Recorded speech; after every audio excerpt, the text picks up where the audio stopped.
प्रणमामि वर्धमानं तीर्थं धम्मसकर्तारं श्री श्री पुण्यतीर्थयरे ससर्वसिद्धे विशुद्धस्वभावे समनीयनानदं शरणं चरितकर्मवीर्याणि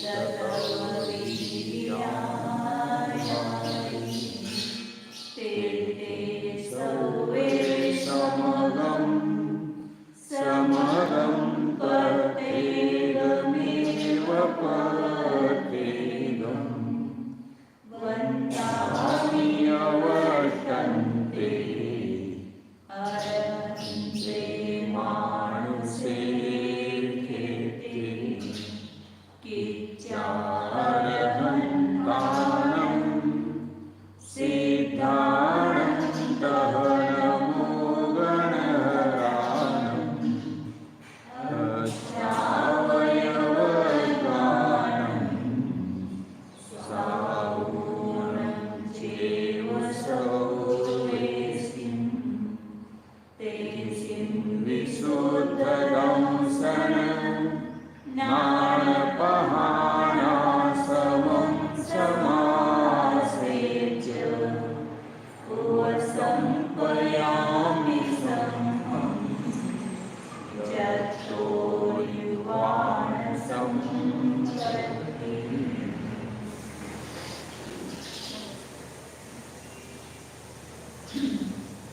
जय बोलो कलिकाल सर्वज्ञ सुंदर आचार्य देव की जय बोलो मूर्ति अमृतचंद्र आचार्य देव की जय बोलो आचार्य सेन देव की जय बोलो चार्य चक्रवर्ती आचार्य शांति सागर जी महाराज की जय बोलो परम पूज्य प्रातः स्मरणीय गुरुदेव समंत भद्रमुनि महाराज की जय बोलो परम पूज्य आचार्य गौरेक्षण सुंदर सागर जी महाराज की जय बोलो परम पूज्य मोक्षागुरु वात्सल्य सिंधु आचार्य स्वेर सागर जी महाराज की जय।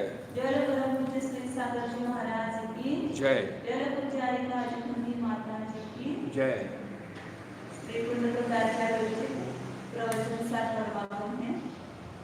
इसमें पहला ज्ञान तत्व प्रज्ञान का अधिकार चल रहा है, उसमें सुख प्रपंच अधिकार, उसके 55 नंबर की गाथा कर जैसे अमृतचंद्र आचार्य की पढ़ी थी, उसके नीचे की जैसे आचार्य की टीका पढ़ेगी। प्रकरण चल रहा है कि इंद्रिय सुख का साधन जो इंद्रिय ज्ञान है, पहले बताया था अतीन्द्रिय सुख का साधनभूत अतीन्द्रिय ज्ञान कैसे है, तो उसकी स्तुति की, और इंद्रिय सुख का साधनभूत जो इंद्रिय ज्ञान है वह हेय है, इसलिए उसकी यहाँ पर निंदा करते हैं, तो उसकी हीनता बताते हैं, उसके टीका करते हैं। हेयभूतस्य इन्द्रियसुखस्य कारणत्वात् अल्पविषयत्वात् च इन्द्रियज्ञानं हेयम् इति उपदिशति। अब यहाँ पर हेयभूतस्य इंद्रिय सुखस्य, इंद्रिय सुख कैसा है, हेयभूत, क्यों? इंद्रिय सुख सुख नहीं है, सुखाभास है। इंद्रिय सुख जैसा लग रहा है, लेकिन उस इंद्रिय सुख में कैसी पराधीनता है और विनाशी है, इसलिए उसको हेय कहा है, इंद्रिय सुख को छोड़ने योग्य है। और उसका कारण होने से जो वस्तु हमारे स्वास्थ्य के लिए हानिकारक है, तो वो चीज ग्रहण करने योग्य है क्या? नहीं है।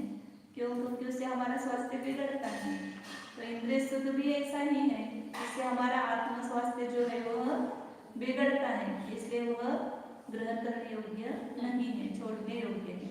तो हेयभूत जो इंद्रिय सुख है उसका कारण होने से, और उसका कारण जो है स्वास्थ्य जिससे बिगड़ता है वो वस्तु भी त्याज्य है। तो उसी प्रकार इंद्रिय ज्ञान इंद्रिय सुख का कारण अल्प विषय वाला होने से, दो कारण थे। इंद्रिय सुख का कारण होने से इंद्रिय ज्ञान त्याज्य है, और अल्प विषय वाला होने से, सबको नहीं जानता इंद्रिय ज्ञान। हमारे जिज्ञासु तो सबको को नहीं जान सकते हैं तो हमारी जिज्ञासा बने रहेगी तो आप होता है तो वह दुख है। इसलिए इंद्रिय ज्ञान सुख का कारण नहीं है, वो दुख का ही कारण है। इसलिए इंद्रिय ज्ञान छोड़ने योग्य है, ऐसा उद्देश्य करते हैं। जीवः तावत् शक्ति रूपेण शुद्ध द्रव्यार्थिकनेन अमूर्त अतीन्द्रिय ज्ञान सुख स्वभाव पश्चात अनादि बद्धवशात् व्यवहारेण मूर्त शरीर परिणतः भवति। पहले अपना स्वभाव क्या है वो दिखाते हैं। तो कैसा था वो कैसा हो गया है।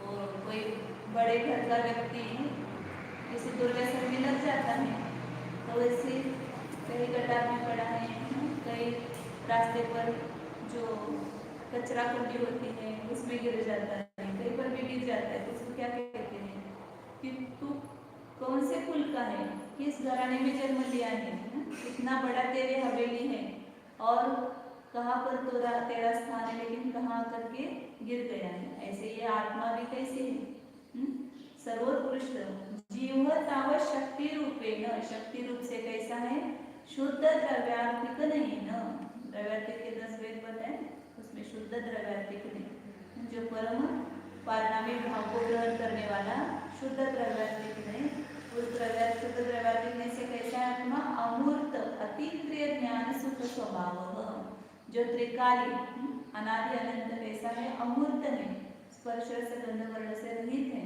और अतीन्द्रिय ज्ञान और अतीन्द्रिय सुख स्वभावी है। कौन है, आत्मा है।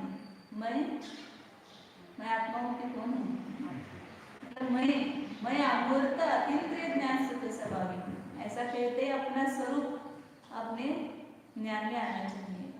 उस रूप से हम शब्द को न पढ़ करके अमूर्त आत्मा को पढ़ना चाहिए। शब्द आत्मा को बता रहे हैं। जैसे व्यवहार में हम कोई भी शब्द बोलते तो उसके वाच्यभूत वस्तु को करते। हमने पिंची कहा तो आपको क्या आया ध्यान में, पिंची शब्द आया कि पिंची आई, वो पिंची वो आपके ध्यान में आ गई ना। तो ऐसे आत्मा अमूर्त कहते हैं, क्या बुद्धि में आना चाहिए, स्पर्श रस गंध वर्ण रहित, जो चैतन्य और आनंद स्वभावी है, ज्ञान व आनंद स्वभावी। ऐसे जो अपने आत्मा है यहाँ, वो आत्मा अपनी बुद्धि में आना चाहिए। इसलिए हर बार अपने को स्वभाव की याद दिलाते हैं। वास्तव में आप इंद्रियों के द्वारा जान रहे हो आपका स्वभाव नहीं है, वास्तव आप कैसे हैं, अमूर्त है। इस स्पर्श रस गंध वर्ण जो दिखाई दे रहा है वो तुम्हारा स्वभाव नहीं है। और इसमें जो आत्मा है वो कैसे इंद्रियों के द्वारा दिखाई नहीं देती है, उसको तो अतीन्द्रिय ज्ञान का प्रयोग करना पड़ेगा क्योंकि वो अतीन्द्रिय वस्तु है। तो अमूर्त अतीन्द्रिय ज्ञान और सुख, सुख भी इंद्रियजन्य सुख हमारा स्वभाव नहीं है। आत्मा के अवलंबन से, आत्मा का आश्रय करने से जो होने वाला सुख है वो वास्तविक सुख है, वो हमारा स्वभाव है। क्योंकि वहां पर ही सुख है, वही से सुख मिलेगा। सुख स्वभाव आत्मा को जानने से सुख मिलेगा। जिसमें सुख स्वभाव है ही नहीं, सुख गुण है ही नहीं, ऐसे विषयों के सेवन से जो मिला हुआ है वो वास्तव में सुख नहीं है। सुख आया तो अंदर से है, लेकिन हमने भ्रम से कहाँ से माना, बाहर से। तो आज कहते आत्मा वास्तव में शुद्ध द्रव्यात्मिक नहीं से देखो, वो दृष्टिया भी कर सकते कि नहीं, ये तो दृष्टिया है नहीं की, भले आत्मा भी शुद्ध नहीं है लेकिन पर्याय की अपेक्षा से, लेकिन जिस नई की अपेक्षा से उसको शुद्ध कहा है, उसकी अपेक्षा से हम उसको शुद्ध देखेंगे तो आज वर्तमान में देख सकते हैं क्योंकि नई दृष्टि है। यदि हमारे पास नई दृष्टि है तो हमें आगे वर्तमान में भी आत्मा कैसी अनुभव में आती है, शुद्ध अमूर्ति अतीन्द्रिय ज्ञान और सुख स्वभाव। सुख स्वभाव इसको हम बहुत गौण कर देते हैं, ऐसा है लेकिन क्या, तो ये पहले जानो, इतना अपना स्वभाव जानो, फिर आगे की सब बातें अपने आप गले उतरेगी। ये नहीं जानते इसलिए जो इंद्रिय ज्ञान है उससे अभी हमारी परत्व बुद्धि हुई नहीं है। क्यों नहीं हुई है, क्योंकि हमने अपने में आत्मबुद्धि नहीं की है। जो अमूर्त अतीन्द्रिय ज्ञान स्वभाव आत्मा है उसको कभी हमने स्वरूप से देखा नहीं है, उसका स्वरूप से अनुभव नहीं किया है। इसलिए आगे की बातें अपने गले उतरेगी। गर्भ तुम्हारा नहीं है, शरीर तुम्हारा नहीं है, इंद्रिय तुम्हारा नहीं है।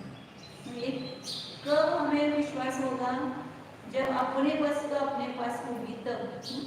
ये मैंने ग्रहण की है और जब तक मेरी पुस्तक मुझे नहीं मिलेगी तब तक मैंने इसी पुस्तक में अपनापन किया ना, ये मेरी पुस्तक ऐसा समझ करके इसका यूज कर रहे हैं।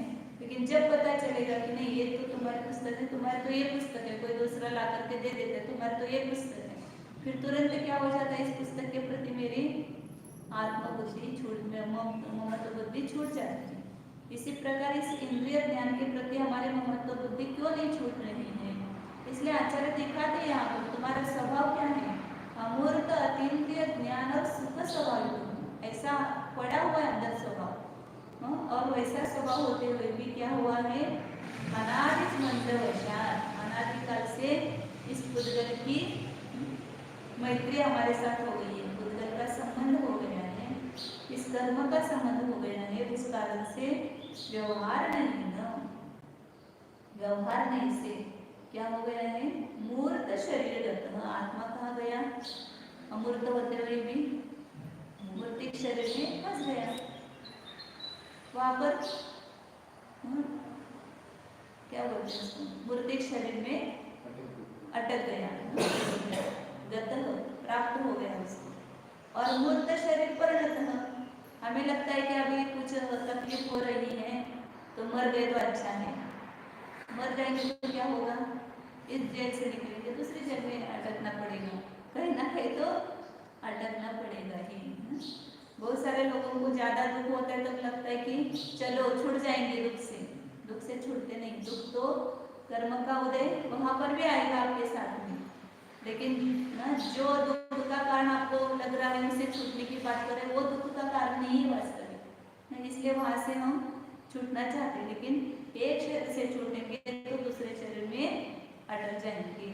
इसलिए आत्मा क्या हो गया है, अनादि कर्म बंध के वश से मूर्तिक शरीर को प्राप्त हो गया है, इस कारण से इसकी सब दुर्दशा हो रही है, मूर्त शरीर परिणत हो, मूर्तिक शरीर से परिणत हो गया है, फिर क्या हो गया आगे, मूर्त शरीर, मूर्त शरीर आधारोत्पन्न मूर्त द्रव्येन्द्रिय भावेन्द्रिय आधारेण मूर्तम वस्तु अवग्रह आदिकेन क्रम करण व्यवधान रूपम कृत्वा तत् स्पर्श आदि मूर्त वस्तु।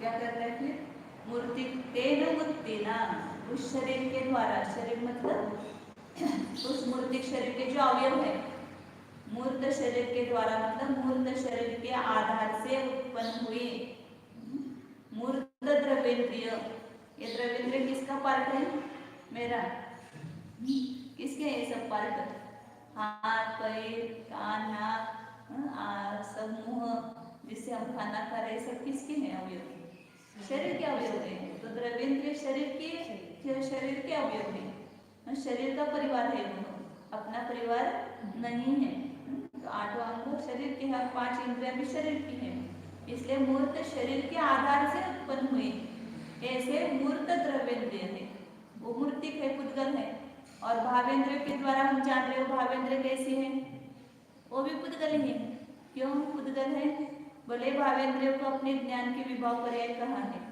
लेकिन वह मूर्तिक कर्म के शोभशम से उत्पन्न हुई है, इसलिए वह भी जिसके साथ जिसका संबंध है वो उसी का है, इसलिए मूर्ति के भावेंद्रियों का भी संबंध किसके साथ है, कर्म के क्षोभशम के साथ है, इसलिए वो अमूर्ति कैसे, अमूर्तिक आत्मा का साथ संबंध रखते हैं क्या भावेंद्रिय, मूर्तिक कर्म के उपशोभशम के साथ उसका संबंध है, इसलिए भावेंद्रिय को भी मूर्तिक कहा है, शुद्ध निश्चय से। जब आप व्यवहार से देखेंगे तो भावेंद्रिय आत्मा की रह जाएगी, लेकिन निश्चय से वो भावेंद्रिय भी मूर्तिक ही है, पुद्गल ही है, भावेंद्रिय आधारित, जैसे कोई अपना घर में बैठा होता है और दूसरों के घर में बार बार जाता है, अपने घर में कुछ देखता नहीं है, अपने माँ बाप की पिता की सेवा नहीं करता है, कुछ कमा करके घर में देता नहीं है, और दोस्त के घर में जा करके बैठता है और उनके घर के सब हमाली करता है, उनके घर में सब जो भी काम करता है तो हम क्या कहते हैं, तुम उसके ही हो, जाओ तुम उनके घर, यहाँ क्यों आते हो? उसके साथ संबंध रखते तो हमारा बेटा कैसा? ऐसे ये भावेंद्र हमारे साथ संबंध नहीं रखते, वो हमारी कैसी? वो तो मूर्ति पुद्गल के साथ संबंध रख रही है, उसके साथ उसका अविनाभाव संबंध है, व्याप्ति है। हमारे साथ उसकी व्याप्ति नहीं है, इसलिए भावेंद्र हमारा बेटा नहीं है। किसका है? वह मूर्तिक पुद्गल का है, इसलिए उससे भी भिन्नत्व किया। भावेंद्र तो खंड खंड रूप वस्तु को ग्रहण करती है और मेरा तो अखंड रूप से सभी द्रव्यों को एक साथ ग्रहण करने का स्वभाव है, इसलिए भावेंद्र से भी मैं भिन्न हूँ। इसलिए भावेंद्र भी कैसे? मूर्तिक है, तो मूर्तिक शरीर से उत्पन्न द्रव्येंद्रिय और भावेंद्र, इसके आधार से इसको जानता है मूर्तम वस्तु। इस मूर्ति के आधार से जानता है, इसलिए अमूर्तिक वस्तु को नहीं जान पाता है। अमूर्तिक वस्तु को भी जानना आत्मा का स्वभाव है, लेकिन इस मूर्तिक शरीर को प्राप्त हुआ और इस शरीर के अवयवभूत इंद्रियों के द्वारा जान रहा है, इसलिए मूर्तिक पुद्गल रूप वस्तुओं को, इसलिए आंखें खोल के जो देख रहे वो सब क्या है? पुद्गल ही है। कौन पुद्गल है? इसकी एक करो, मैं कौन हूँ और पुद्गल कौन हूँ। इसलिए समाधि शतक में आचार्य का वो श्लोक मुझे एक बहुत प्रिय है, उसमें यत् पश्यामीन्द्रियस्तन्मे नास्त्यन्यतेन्द्रियम् अन्तः पश्यामि सानन्दं तदस्तु ज्योतिरुत्तमम्। यत् पश्यामि इंद्रियैः, इंद्रियों के द्वारा मैं जो देखता हूँ, तन्न में, वह मेरा नहीं है। कितना अच्छा बताया, क्या देख रहे हैं? इंद्रियों के द्वारा सब पुद्गल ही देख रहे हैं ना, जो भी दिख रहा है वो सब पुद्गल ही दिख रहा है, तो पुद्गल मेरा नहीं है। और इंद्रियों को नियत करके अंतः पश्यामि, अंतरंग में देखता हूँ, तो सानंदम ज्योतिरुत्तमम्, ये जो आनंद रूप, इस आनंद सहित जो चैतन्य ज्योति है वह मैं, ये प्रतिभासित होता है। तो हर बार ये मैं पर मैं, इसका वेद विज्ञान अंतर में चलना चाहिए। आचार्य भी कह रहे कि यह जीव अपने अमूर्तिक स्वभाव को नहीं जानता है, इस कारण इस मूर्तिक शरीर को प्राप्त हुआ और उस मूर्तिक शरीर को प्राप्त होने से इस मूर्तिक शरीर के जो अवयव है द्रव्येंद्रिय और मूर्तिक कर्म के साथ जिसका संबंध ऐसे भावेंद्रियों के द्वारा मूर्तिक ही वस्तु को जानता है, अमूर्त आत्मा को जानता ही नहीं है। इसलिए अवग्रहादिका और मूर्तिक वस्तु को भी कैसे जानता है? इस इंद्रियों के माध्यम से जानने के कारण क्रम से जानता है। अवग्रहादिक के द्वारा जानते हैं, अवग्रह अवाय धारणा, इस रूप से जानता है। और अवग्रहादिक पढ़ना है, अवग्रहादिक के द्वारा क्रमकरण व्यवधान रूपम कृत्वा, कैसा जानता है? एक साथ नहीं जानता है, क्रम से जानता है। और करण मतलब इंद्रियों के द्वारा जानता है, और व्यवधान उसके बीच में क्या होता है? अभी कुछ जान लेते हैं, बीच में अंतरय कर्म का उदय आया कि तुरंत वो ज्ञान छूट जाता है, फिर दूसरा जानने के लिए उधर प्रवृत्त होते हैं, उसमें व्यवधान बहुत सारे हैं। तो क्रमकरण व्यवधान रूपम कृत्वा, किसको जानता है? आगे तत्स्पर्शादि मूर्तम वस्तु, स्पर्शादि मूर्त वस्तु को जानता है।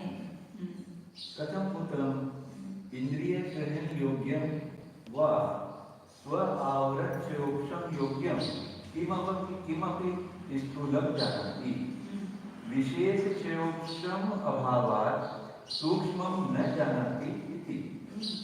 इसलिए जब ध्यान के लिए बैठे हैं या जाप कर रहे हैं तो आंखें बंद करके करना चाहिए, क्योंकि आंखें खोलते तो बाहर का सब दिखता है, अनेक विकल्प उत्पन्न, बहुत सारे लोग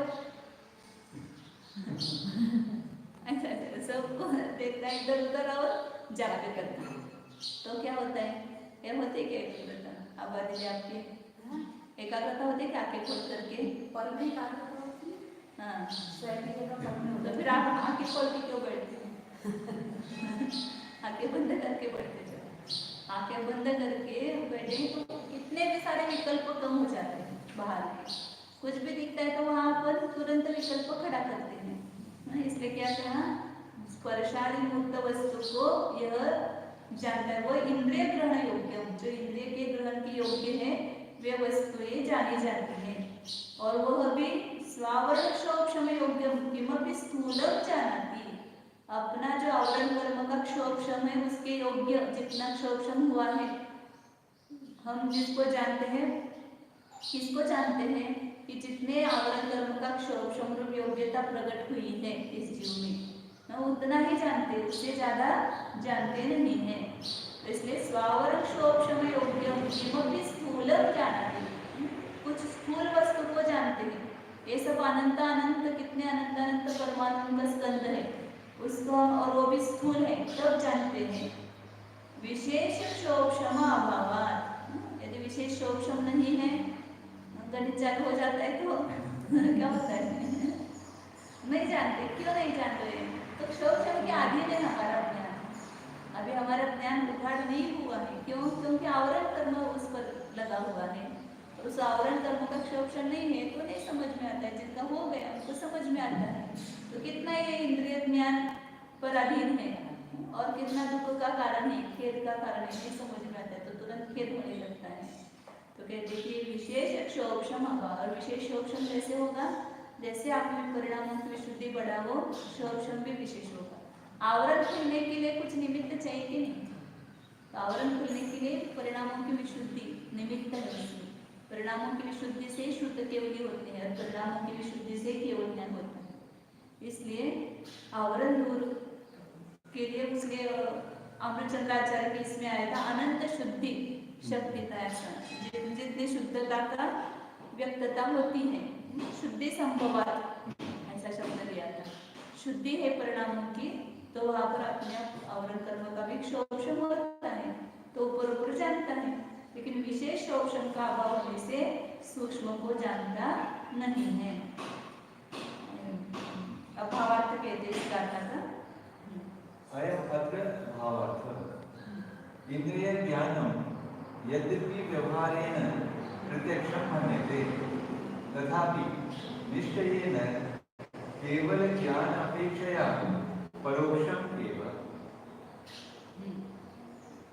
अब इसका गाथा का भावार्थ बताते हैं कि इंद्रिय ज्ञान यद्यपि व्यवहारेण प्रत्यक्षं मन्यते, व्यवहार में हम कहते हैं ना, मैंने प्रत्यक्ष देखा, मैंने प्रत्यक्ष सुना, प्रत्यक्ष स्वाद लिया, जीभ पर चख करके देखा है। आप क्या बोलते हो? तो कड़वा है, मतलब प्रत्यक्ष चखा, प्रत्यक्ष वास लिया, गंध लिया, ऐसा प्रत्यक्ष हुआ ऐसा लगता है। और इसलिए न्याय शास्त्र में अन्य मतों को समझाने के लिए उसको साम्यवादी प्रत्यक्ष नाम भी दे दिया है आचार्य ने, लेकिन वास्तव में वो प्रत्यक्ष नहीं है। इंद्रिय ज्ञान यद्यपि व्यवहार से प्रत्यक्ष है, तथापि निश्चय से केवल ज्ञान की अपेक्षा से परोक्ष ही है। हम व्यवहार में प्रत्यक्ष किसको कहते हैं? इंद्रियों के सामने जो है वो प्रत्यक्ष, और इंद्रियों से परे है वह परोक्ष। ऐसे हमारे व्यवहार में परिभाषा है। लेकिन यहाँ मति ज्ञान, शुद्ध ज्ञान जितना भी है, भले ही सामने का देख रहे हो या उधर का देख रहे हैं, वो पूरा का पूरा कैसा है? परोक्ष ही है। ये जो हमें प्रत्यक्ष लग रहा है कि मैं प्रत्यक्ष पुस्तक को देख रही हूँ, लेकिन आप आत्मिक शक्ति से देख रहे हो क्या?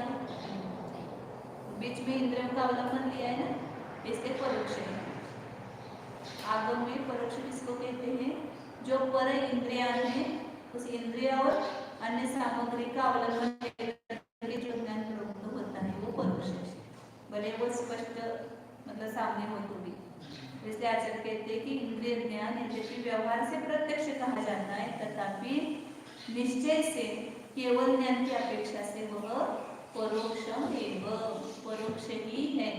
पूरा का पूरा इंद्रिय ज्ञान परोक्ष ही है। परोक्षं तु यावदंशेन सूक्ष्म अर्थं न जानाति, तावदंशेन चित्त खेद कारणं भवति। अब ये ज्ञान परोक्ष है तो सबको नहीं जान सकता, स्पष्ट नहीं जान सकता है। तो सूक्ष्म अर्थम न जाना, यावत अंशेन, जितने अंश में थोड़ा समझ में आता है तो उतना आनंद आ रहा है, थोड़ा नहीं समझ में आ रहा है तो क्या होता है? तो इसलिए इंद्रिय ज्ञान कैसा हो गया? खेद का कारण, आकुलता का कारण। उनको समझ में आ रहा है, मुझे क्यों नहीं समझ में आता है? और ऐसी तुलना करके और खेद खिन्न होते हैं। तो इसको ये समझना चाहिए कि ये तो क्षौक्षम ज्ञान है, क्षौक्षम नहीं इसलिए नहीं हुआ, क्या खेद करना, उस क्षौक्षम ज्ञान को हे जाना तो कुछ खेद खिन्नता नहीं होगी। जितना मेरा क्षौक्षम है उतना हाँ पुरुषार्थ तो जरूर करना है, क्योंकि वहाँ पर आप उपयोग जितना एकाग्र करोगे उतने वहाँ पर क्षौक्षम प्रकट होगा, और पुरुषार्थ नहीं करेंगे तो क्षौक्षम भी प्रकट नहीं होगा, होते हुए भी शक्ति होते हुए भी उसका दुरुपयोग हो जाएगा। इसलिए परोक्ष ज्ञान जितने अंश में सूक्ष्म अर्थ को नहीं जानता है उतने अंश से क्या होता है, चित्त खेद कारणम भवति, चित्त के खेद का संग में इसमें ये ज्यादा कारण होता है खेद का। दूसरों को आता है मुझे क्यों नहीं आता है, उस ब्रह्मचारी को आता है मुझे नहीं आता है, इसलिए उसको ही सब बोलते हैं प्रवचन करने के लिए, अमुक करने के लिए, और मुझे कुछ बोलते ही नहीं है, तो वो ईर्ष्या मत्सर भी होता है, खेद भी होता है। तो ये सब आकुलता का कारण है, दुख का कारण है, इसलिए इसका स्वरूप जानना, ये वास्तविक एक स्वावशमिक ज्ञान है, परोक्ष ज्ञान है, ये मेरा स्वभाव नहीं है। आगे खेदस्य दुःखं ततः दुःखजनकत्वात् इंद्रिय ज्ञानम हेयम इति। और खेद जो है वो क्या है, दुख, दुख ही है, इसलिए दुख जनकत्वात्, दुख नहीं चाहिए ना इस जीव को, सभी जीव प्रयत्न क्या कर रहे हैं, सुख चाहे दुख दे भयवंत, और इंद्रिय ज्ञान से स्पष्ट दुख दिखाई दे रहा है, फिर भी इंद्रिय ज्ञान को क्यों अपना मान रहे हो, क्यों उसका अवलंबन ले रहे हो, क्यों उसको उपादेय मान रहे हो। तो दुख जनकत्वात्, जो जो दुख का कारण है उसको हम दूर करना चाहते हैं, इनसे मुझे दुख हो रहा है, इनको रखेंगे पास, नहीं वो दूर है अच्छा है, वो पास आएंगे तो मुझे विकल्प उत्पन्न होते हैं, मुझे आकुलता होती है, तो उनको दूर करते हैं, जो जो दुख का कारण है उसको दूर करते हैं। इंद्रिय ज्ञान को कितना दूर किया हमने, क्योंकि उसको दुख का कारण ही नहीं जाना, क्यों दुख हो रहा है वर्तमान में, दूसरों को दुख का कारण जान रहे हैं, ये मेरा अपमान करते हैं तो इनसे मुझे दुख हो रहा है, लेकिन वो नहीं अपमान कर रहे हैं, हमने अपने इंद्रिय ज्ञान के अधीन होकर के, कषाय के अधीन होकर के उसको दुख का कारण माना है। वास्तव में हमारी कषाय, हमारे इंद्रिय ज्ञान, ये इंद्रियों के विषय भोग की इच्छा, ये दुख का कारण है। इसलिए कहते हैं कि चित्त खेद कारण कौन है, परोक्ष ज्ञान है, इसलिए खेद है तो दुख है, और दुख को उत्पन्न करने वाला होने से इंद्रिय ज्ञान है, जो दुख देता है उसके साथ क्या मैत्री करना है, उसको पहले अपने से अलग करना चाहिए। तो बार बार इस इंद्रियों के प्रति भेदभाव न करो, इस इंद्रियों को जब तक हम कर नहीं देखेंगे तब तक अंदर का मिथ्या तो गया नहीं।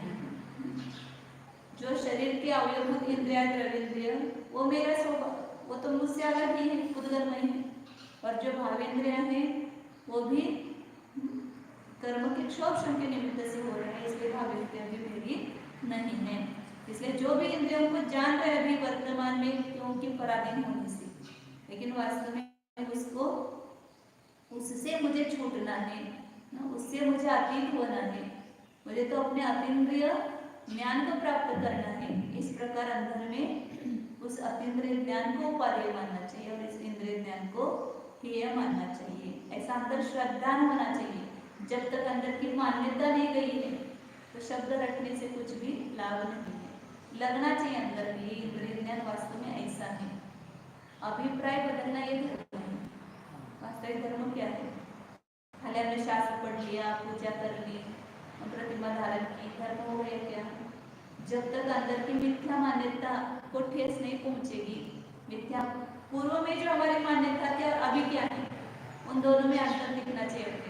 पहले तो हम इंद्रियों को सुख का कारण मानते थे, इंद्रिय ज्ञान इंद्रियों को अपना मानते थे, लेकिन अभी जब से हमें समझ में और अंदर में हमने भेद विज्ञान कर लिया कि मैं तो एक चैतन्य रूप अमूर्त अतीन्द्रिय ज्ञान स्वभावी हूँ, और जो भी इंद्रियां हैं दिखाई दे रहे वो भी मैं नहीं हूँ, और इसके द्वारा हो रहा जो ज्ञान है वो भी मेरा नहीं है। इस प्रकार का दोनों में प्रज्ञा रूपी छन्नी के द्वारा भेद करना चाहिए, तो वो वास्तव में हमने इंद्रिय ज्ञान को हेय मान लिया। और जब तक इंद्रिय अपनी लग रही हैं तब तक हमारा इंद्रियों के प्रति भेद विज्ञान सही नहीं है। ज्ञान होना और खाली शब्द बोलना। इस जन्म में तो इंद्रिय ज्ञान का ही सहारा लेना है। इंद्रिय ज्ञान का सहारा लेने इंद्रिया अपने को पर दिखनी चाहिए। पर दिखती है क्या? क्यों नहीं दिखती है? क्योंकि अपनी वस्तु पता नहीं है। जिसको अपनी वस्तु पता लगे तो ये सब पर दिखने लगते हैं, मेरा नहीं, ये मेरा नहीं, ये मेरा नहीं, और जो हम इंद्रियों के द्वारा जान रहे वो भी मेरा नहीं है। मैं तो अमूर्तिक अतीन्द्रिय ज्ञान स्वभावी हूँ और इंद्रियों का आधार लेकर के सहाय लेकर के जानना मेरा स्वभाव नहीं। तो अभी भले रहेगी जब तक आप मोक्ष केवल ज्ञान प्राप्त नहीं करेंगे। केवल ज्ञानी को भी इंद्रिय दिख रहे बाहर से, है कि नहीं? केवल ज्ञान को केवली भगवान को इंद्रिय दिखती है कि नहीं है? आँख कान नाक है ना उनके, धर्म इंद्रिय है। इंद्रिय होने से कुछ बिगाड़ नहीं है, लेकिन इंद्रिय को हमने अपना माना है वो बिगाड़ है उससे। इसलिए हम धर्म जानते नहीं कि धर्म क्या है। धर्म होता है पहले ज्ञान में, फिर श्रद्धा में, फिर चारित्र में। तो श्रद्धा से हमने अभी तक जो अधर्म है उसको छोड़ा नहीं है, मतलब जो मिथ्या मान्यता है उसको छोड़ा नहीं है। उस पर आघात करो पहले कि कौन मैं हूँ और कौन सब है, इसका भेद विज्ञान करो, सो पर भेद विज्ञान करो। और वैसा अंतर में जैसे व्यवहार में देखते हुए दुष्ट मित्र के साथ अपनी मित्रता हो जाती है। पहले तो उसको मित्र समझ करके अपना मान करके उसके साथ व्यवहार कर रहे थे, और जब आपको पता चला कि ये तो मेरा घात करता है, मेरे संपत्ति को हरण करता है, इसलिए मेरा मित्र नहीं है, ऐसा जब आपको कुछ ऐसे अनुभव आएंगे तो तुरंत क्या हो जाता है? अनुभव आने पर ये मेरा नहीं है मित्र, उसके साथ मित्रता टूटती कि नहीं? भले आप बोलचाल करेंगे, आएगा जाएगा बोलेंगे, लेकिन अंदर की मान्यता कैसी होती है? वो मान्यता आपको समझ में आ रहा है ना, उसमें अपना तो बुद्धि फिर परक बुद्धि। ऐसे ही हमारी एक चैतन्य आत्मा को छोड़ करके अन्य सभी वस्तुओं के प्रति परक बुद्धि होनी चाहिए। आज तक उसमें अपना तो बुद्धि थी, लेकिन जब से हमें ये समझ में आया कि मैं तो एक अमूर्त अतीन्द्रिय ज्ञान आनंद सुख स्वभावी हूँ और ये इंद्रिया मेरी नहीं है, ये जब से अपन ने जाना तब से हमारा उस इंद्रियों के प्रति परक बुद्धि होनी चाहिए। तो इसलिए आचार्य कह रहे कि इंद्रिय ज्ञान ये है। आगे अब उसी को और स्पष्ट करते हैं। 56 नंबर की अमृतचंद्राचार्य की उत्थानी का अत्र इंद्रियाणां स्व विषय मात्रे अपि युगपत् प्रवृत्ति असंभवात् हेयम् एव इंद्रिय ज्ञानम् इति अवधारयति। अब क्या बता रहे हैं? पिछले काल में बताया था ना कि इंद्रिय ज्ञान की तुच्छता दिखाई दी, और भी उसमें क्या दुर्गुण है वो बता रहे हैं कि इंद्रियों की स्व विषय मात्रे अपनी, इंद्रिय अपने अपने विषय को जानता है, फिर भी उसमें भी युगपत् प्रवृत्ति असंभवात्, अपने विषयों में भी एक साथ प्रवृत्ति नहीं हो सकती है। एक साथ स्पर्शनेंद्रिय कठिन को भी जाने, मृदु को भी जाने, शीत को भी जाने, उष्ण को भी जाने, स्निग्ध को भी जाने, वृक्ष को भी जाने, ऐसा हो सकता है? उसके विषय ना स्पर्शनेंद्र के सब विषय उसके ही है। फिर भी अपने विषयों में भी प्रत्येक इंद्रिय अपने अपने विषय में प्रवृत्ति होती है, दूसरे इंद्रियों के विषयों को ग्रहण नहीं करती है, और एक साथ 5 इंद्रियों के से प्रवृत्ति नहीं होती है। लेकिन अपने विषय मात्र में भी युगपत् प्रवृत्ति असंभवात्, एक साथ प्रवृत्ति असंभव होने से हेयम् एव इंद्रिय ज्ञानम, इंद्रिय ज्ञान हेय ही है। एव शब्द लगाया उनका, कथनचित उपाधि और कथनचित ये नहीं बताया, हेय ही है, छोड़ने योग्य ही है। ये हमारी मान्यता बनाना है। अभी आप बोलेंगे कि मेरी इंद्रिय नष्ट हो जाए और मैं इंद्रिय से जानना बंद कर दूं, ऐसा मानेंगे तो ये तो जैसे जैसे आप इंद्रियों के प्रति परक बुद्धि करेंगे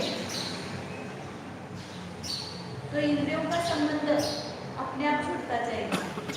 आप पहले केंद्राधिक चतुरेंद्रिय तक पर्याय में उत्पन्न नहीं होंगे।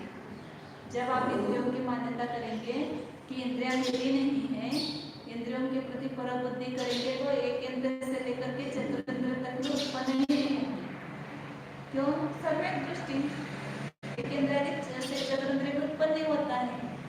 और पंचेंद्रिय में उत्पन्न होंगे तो कहाँ उत्पन्न होंगे? जहाँ पर ये सब सम्यक दर्शन ज्ञान चार की रत्नत्रय की साधना के लिए अनुकूल पर्याय वहां पर उत्पन्न होंगे और वहां पर भी उत्पन्न होंगे वापिस ये भेद विज्ञान की भावना करके कर्म का नाश करके मोक्ष को प्राप्त होंगे। तो ये अभी से चालू होना पड़ेगा। अभी हमें समझ में आ रहा है, अभी हमने नहीं किया तो वापिस ये सब पूरा संयोग पुनः मिलेगा। पुनः ऐसा भेद विज्ञान के लिए संपूर्ण शास्त्र स्वाध्याय जिनवानी सुनने को मिले, ऐसे ज्ञानियों की संगति मिले, मुश्किल है। तो अभी सब मिला है तो उसमें ही हम यदि काम चालू किया तो ये काम पूरा होगा। जिसका काम प्रारंभ होता है उसका कभी ना कभी काम की समाप्ति होती है। जो मार्ग चलने लगता है वो कभी ना कभी पूरा रास्ता पार करके अपनी इच्छित स्थान को प्राप्त होता है।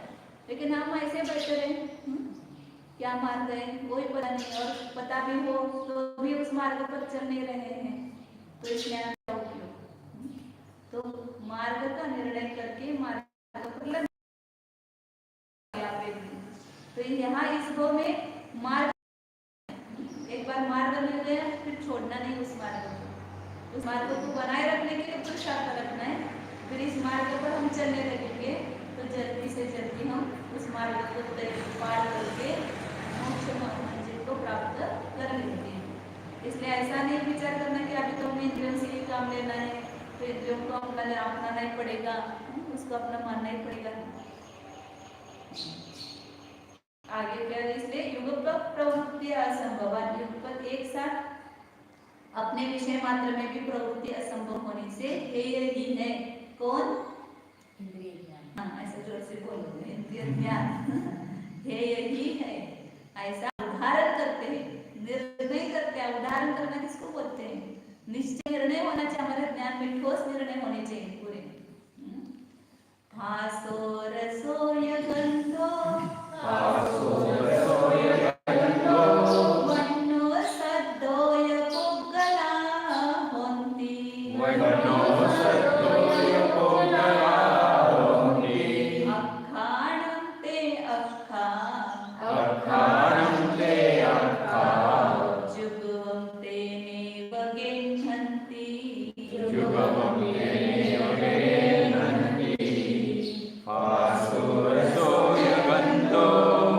वन्नो सद्दोय पुग्गला होन्ति अखाणं ते अखा जुगवं ते नैव गेह्यन्ति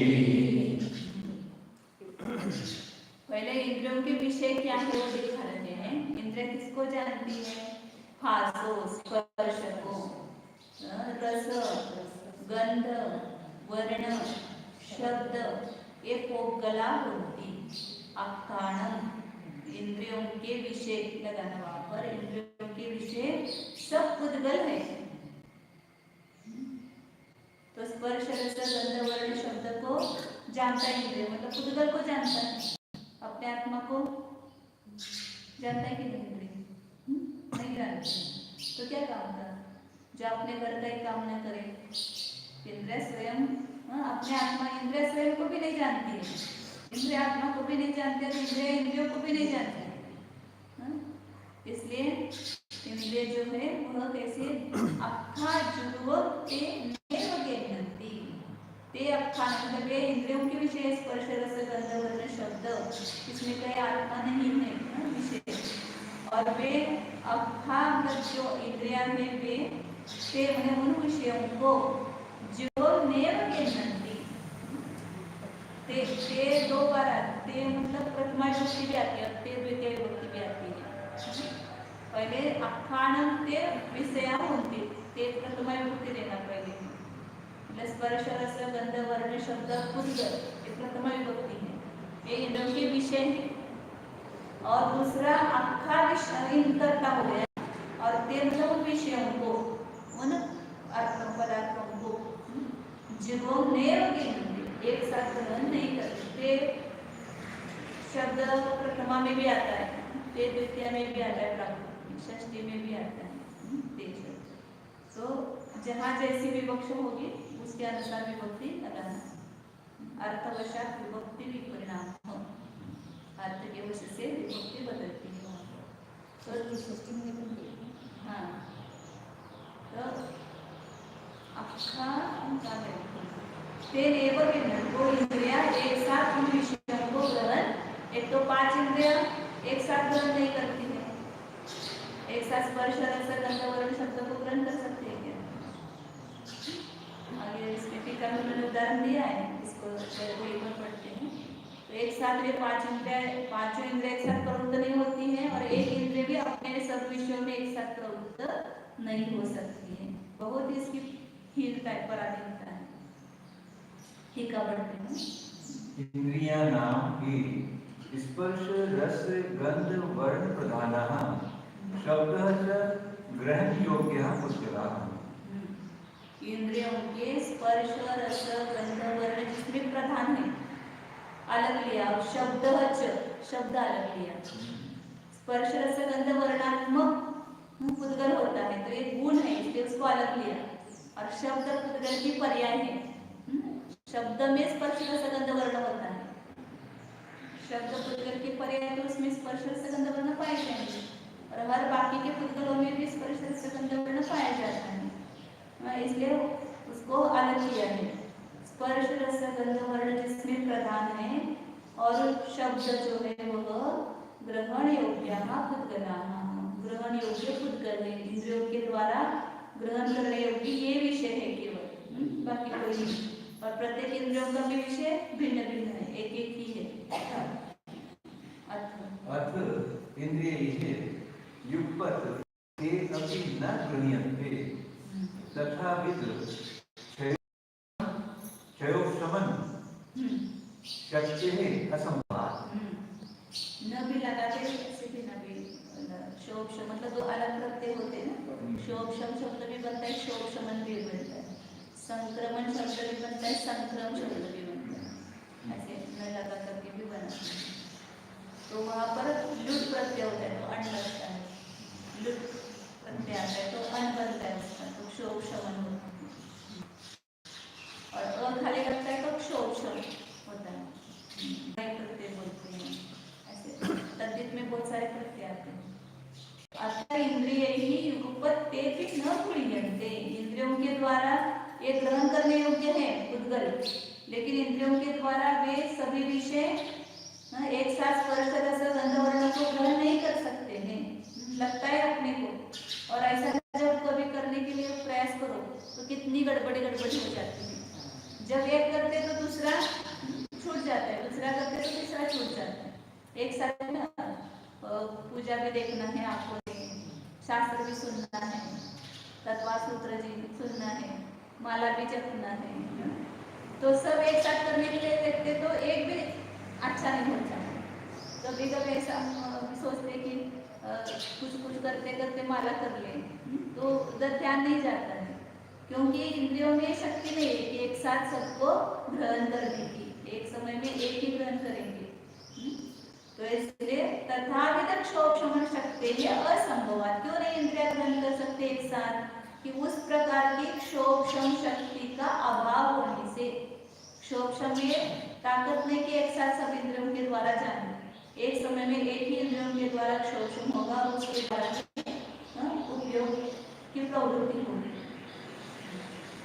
इंद्रियाणां हि क्षयोक्षम संहिकायाः परिक्षेत्रियाः शक्तेः अन्तरङ्गायाः काकाक्षी तारकवत् क्रम प्रवृत्तिवशात् अनेकतः प्रकाशयितुम् असमर्थत्वात् तत् स्व अपि द्रवेन्द्रियद्वारेषु न युगपद्येन निखिल इंद्रिय अर्थ अवबोध सिद्ध्येत् परोक्षत्वात्। इंद्रियाणां हि, इंद्रियों के क्षोक्षम संज्ञिकायाः परिच्छेत्र्याः शक्तेः। क्षोक्षम नाम वाली जो जानने की शक्ति, परिच्छेत्री मतलब जानने वाली शक्ति है, इसलिए स्त्रीलिंग किया उसको। परिच्छेत्रु करते परिच्छेदता पुल्लिंग होता है, तो यहाँ पर शक्ति का विशेषण किया है। जानने वाली जो शक्ति है वो कैसी है? अंतरंग शक्ति। क्षोक्षम नामक जो अंतरंग जानने की शक्ति है, उस शक्ति से काकाक्ष तारकवत क्रम प्रवृत्ति वशात कौवे की आंखों की तारका के समान। कौवे की आंखें दो लगती है, तो गोलक दो होते हैं, लेकिन बाउली एक होती है। ये जो अंदर बाउली है वो एक ही होती है। जब इधर देखते तो ऐसा करता है, इधर देखते तो ऐसा करता है। तो इसलिए वो बार बार टक टक टक क्यों करता है? क्योंकि उसको दो आंखें नहीं होती है, एक ही आंखें होती है। तो एक ही आंख इधर गोलक लेकिन दो होते हैं, तो ये आंख इधर करते समय इधर हो जाती है, फिर इधर करते हैं तो इधर हो जाती है।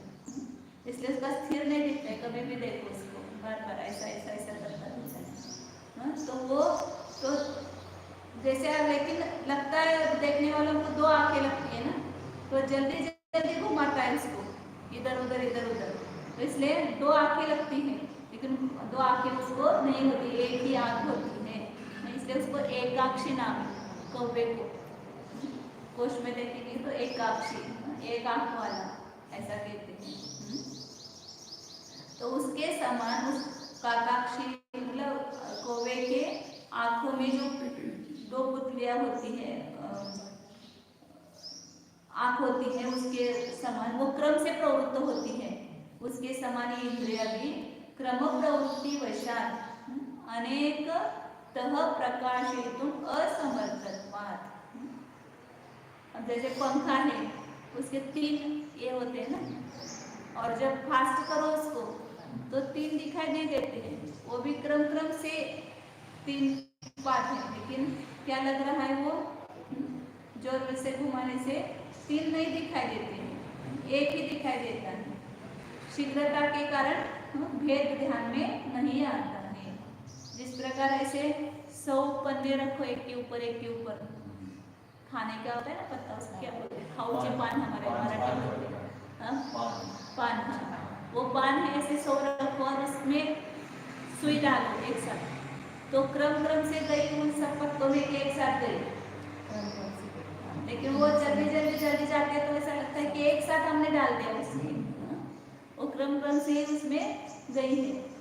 उसी प्रकार ये इंद्रिया जो है क्रम क्रम से जानती है, लेकिन जल्दी जल्दी जल्दी जानने में ऐसा लगता है कि हम एक साथ सब जान रहे हैं।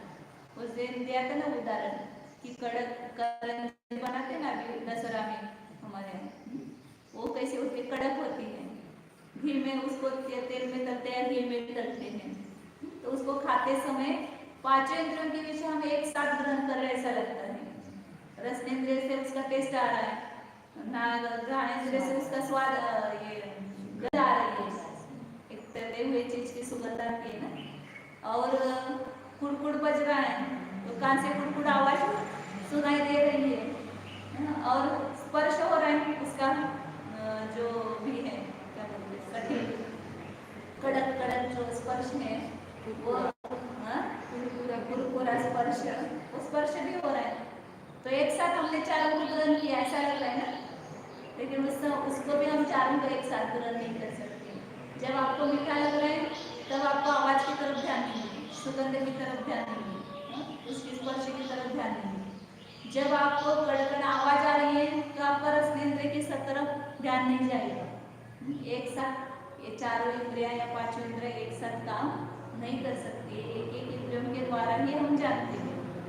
क्रम प्रवृत्ति वशात, क्रम प्रवृत्ति के वश से अनेकतः प्रकाशयितुम असमर्थत्वात्, अनेक रूप से प्रकाशन करने में असमर्थ होने से सत्स्वपि द्रव्येंद्रिय द्वारेषु, द्रव्येंद्रियों के द्वार 5 है, 5 दरवाजे हैं, लेकिन 5 दरवाजों से हम प्रवेश एक साथ नहीं कर सकते। उपयोग किसी एक ही दरवाजे में से प्रवृत्त होगा।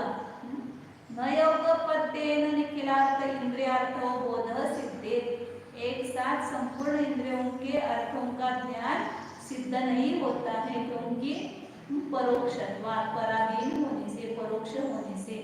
कल आप खुलासा करते हैं, आज टाइम हो गया।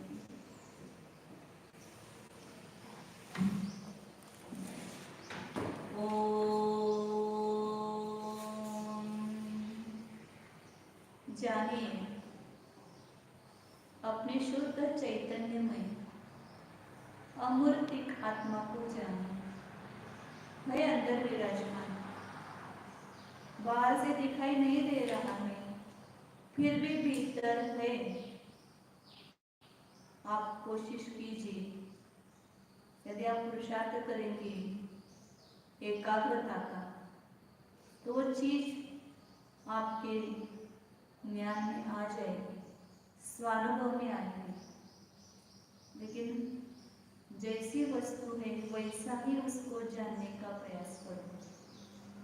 अमूर्तिक को अमूर्तिक ही जानो, अतीन्द्रिय को अतीन्द्रिय ही देखो।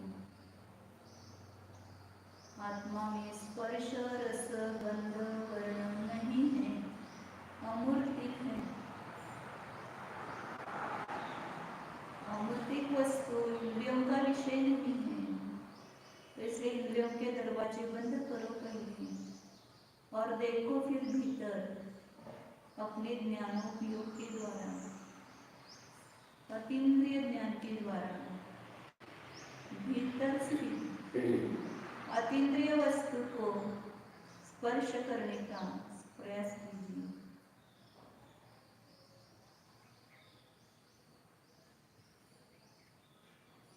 शुद्ध चैतन्य, विशुद्ध चैतन्य अंतरंग में विराज रहा है, पूरे शरीर में एक अखंड रूप से विराजमान है। उस अखंड अमूर्तिक ज्ञान मूर्ति को जानिए। मैं पूर्ण ज्ञान मूर्ति हूँ, शुद्ध चैतन्य तत्व हूँ।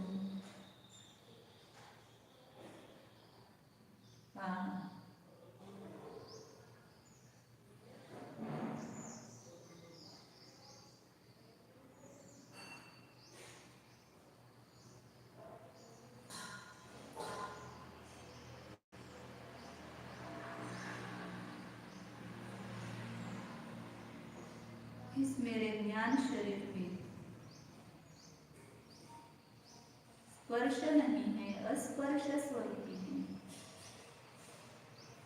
अरस स्वरूपी है, अगंध स्वरूपी है। मेरे संपूर्ण शरीर में चैतन्य ही चैतन्य भरा हुआ है, चैतन्य की रचना है। अंदर बाहर भीतर संपूर्ण प्रदेशों में चैतन्य ही चैतन्य है।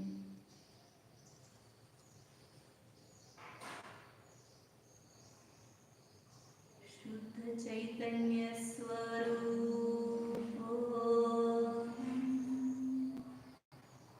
ज्ञानानंद स्वरूप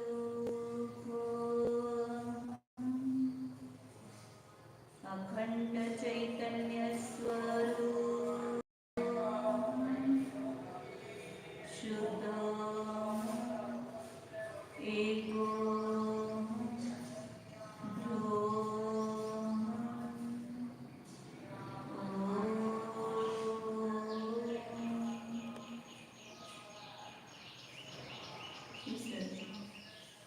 नमो हरिहंता